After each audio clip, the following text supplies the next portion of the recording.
We're finally able to raise the walls of our tiny house, and I had some friends come over and help us get these all in place.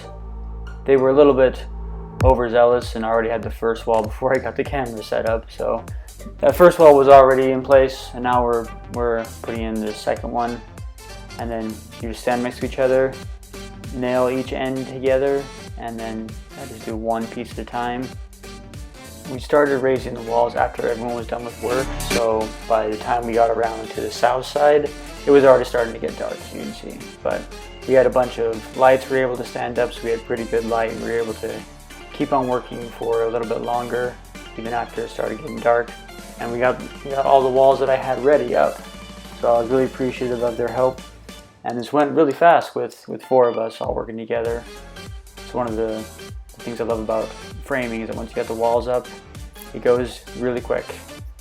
When framing on a trailer though, rather than nailing it down to the floor or like bolting it down to a cement pad, you see my friend is crawling underneath, and we actually are drilling through the bottom plate and then sucking it tight to the frame with 1/2-inch bolts.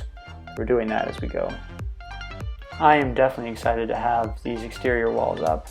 We're able to get everything covered now from here on out because we have some rain coming in because it's starting to hit fall. So we have to make sure that we can work inside and keep everything protected. So we'll finally be able to put a roof over this whole thing and get it all covered.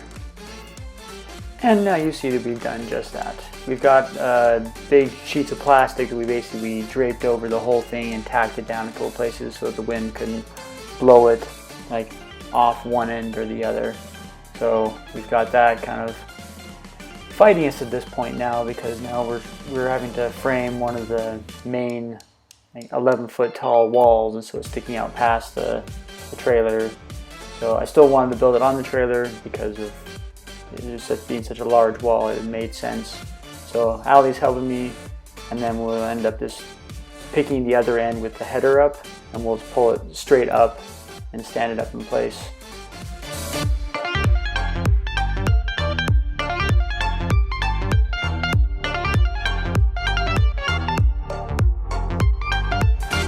Allie was helping me load up a couple of the interior walls that I pre-built. These are walls that we'll use for framing our bathroom, and the wall in between the bathroom and the bedroom. So we're just staging them in here before we put on this end wall, because it's a lot easier to bring them in now rather than trying to fit them between studs. Still doable, that as well, but this is just a little bit easier.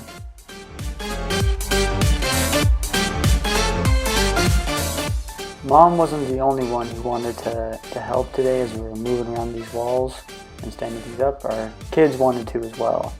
So I had to go get them some gloves, and here they are posing with their gloves, ready to work. They're not quite the right size. But it's fun working with kids and having them interacting with you and wanting to help and holding things and occasionally going and getting you screws or getting a tool for you or passing it on when it needs to be passed. So it can be a lot of fun. A lot of it's kind of directing them out of harm's way, but if you don't mind doing a little bit of that, it's fun to have your kids there wanting to work with you.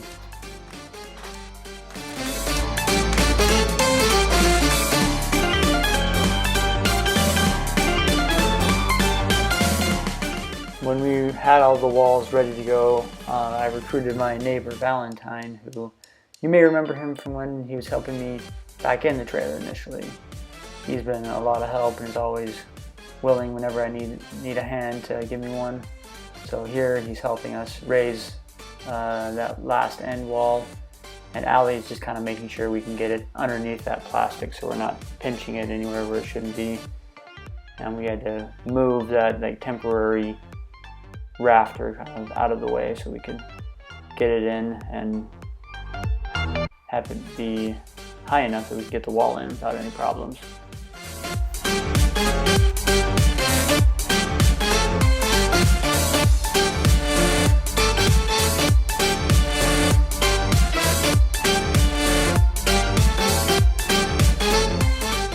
Now that we got this last wall in, I'm bolting it down to the trailer and then we'll be done with all this bolting. Everything will be permanently affixed and attached to the trailer.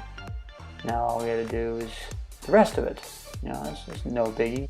We just gotta get the roof up and everything permanently airtight and dried in so we can keep working even when, you know, more water comes and snow comes, whatever.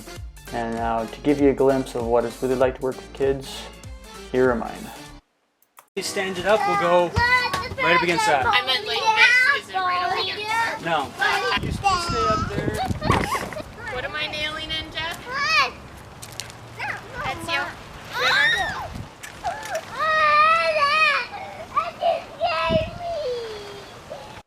Thanks for watching this video. Hopefully you're enjoying seeing us build this tiny house as much as we are building it.